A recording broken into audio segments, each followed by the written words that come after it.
Good morrow, scholars. That wasn't much of a wait, huh? Compared to the last video and the one prior to that. Again, I apologize. Life gets in the way sometimes.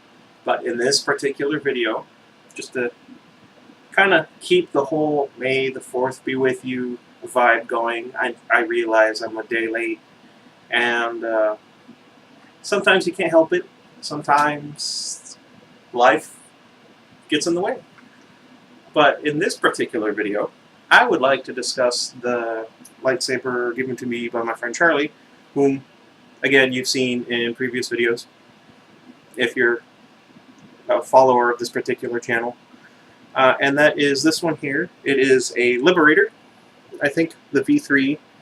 I've got it kind of scuffed up, and I've painted it a few times. This one's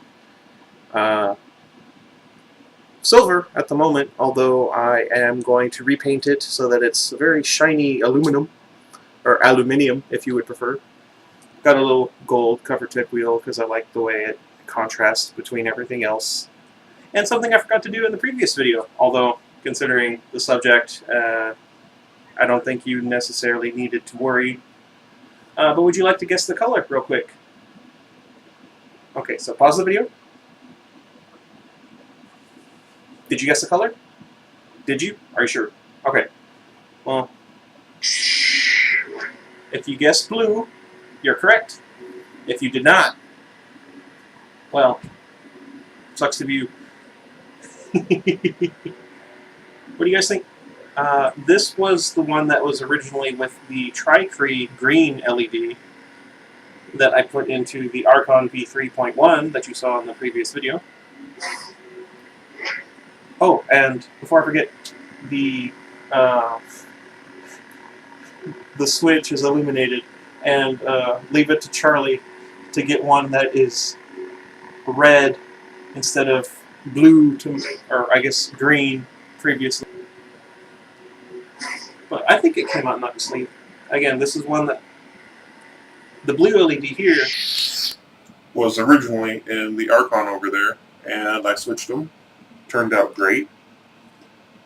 I think that suits the Liberator much more nicely. It's a better fit.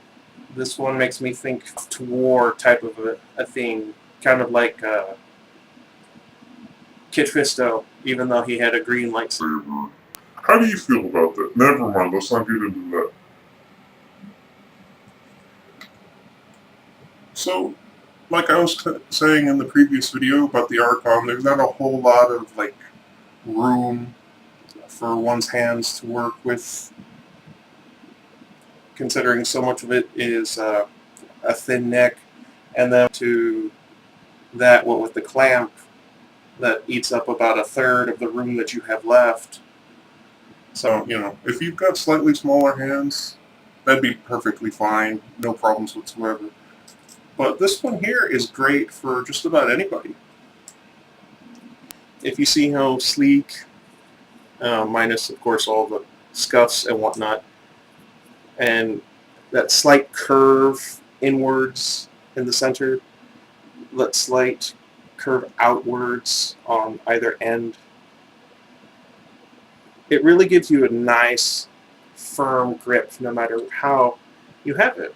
You know, you can have it right here, you can have it right here, two-handed. You could do it like that if you wanted, if you didn't know what you're doing. But yeah, it works pretty much any way you could think to grip it.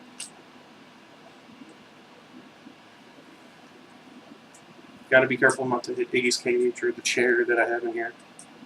Or me, but you know, that's not nearly so bad. I'm gonna take that. Also, sorry about not alerting you to the noise. I didn't really think about it. Also, I'm a terrible person.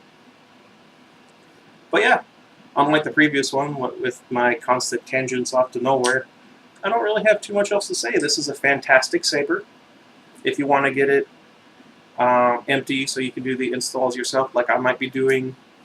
I say might be doing, I've already started. But if you guys want, those contests for the Five Nights at Freddy's videos are still up. If you need a refresher, if you find something that I didn't catch that is a reference to the games, you win a prize. That prize might as well be a lightsaber worked on by me. We'll go from there, see what happens. I'd love to do more Star Wars on this channel, again, to keep that May the 4th be with you vibe going. Let me know what you guys think. If you have any thing about Star Wars that you'd like me to discuss in the traditional Ben Iguana fashion, let me know down in the comments. And until next time, goodbye, everybody. Wait, what's that?